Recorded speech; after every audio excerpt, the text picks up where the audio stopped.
C'est au bout d'1h30 et après un parcours de 25 km que le cortège papal est enfin arrivé au Palais de la Nation ce 31 janvier en fin d'après-midi. Devant le perron du palais présidentiel de Kinshasa, le chef de l'État Félix Antoine Tshisekedi, portant l'hospitalité de tout un pays, accueille solennellement le souverain pontife.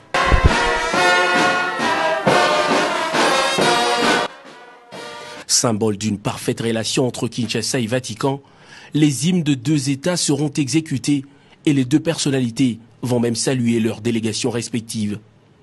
Le président de la République et le pape vont s'entretenir en tête-à-tête pendant une demi-heure avant de rejoindre le jardin du palais où les diplomates, acteurs politiques et ceux de la société civile les attendaient.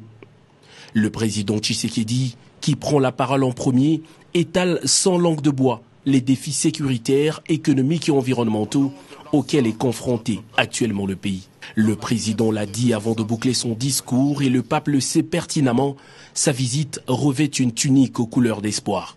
Dès les premières lignes de son discours, le Saint-Père dresse un tableau sombre des atrocités et de multiples formes de violence que subissent le Congolais, pourtant toujours déterminés, à l'image du premier d'entre eux et chef de l'État, à préserver leur intégrité territoriale. Comparant la République démocratique du Congo à un diamant, le pape François, soutane blanche et croix dorée visée sur la poitrine, affirme que les fils du Congo sont aussi précieux que les richesses de leur pays, aujourd'hui ensanglantés par les guerres économiques à répétition.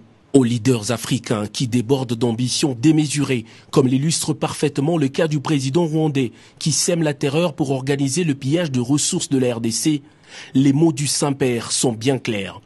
Retirez vos mains de la RDC, cessez d'étouffer l'Afrique. Elle n'est pas une mine à exploiter, ni une terre à dévaliser, a dit le pape François. Le souverain pontife, qui a appelé le Congolais à se réconcilier, a également invité les membres de la société civile et autorités du pays à promouvoir une transparence cristalline et un état de droit à l'image de ce géant de l'Afrique centrale, au potentiel d'un continent. Au crépuscule, le Saint-Père a quitté le palais de la Nation pour sa résidence de circonstance.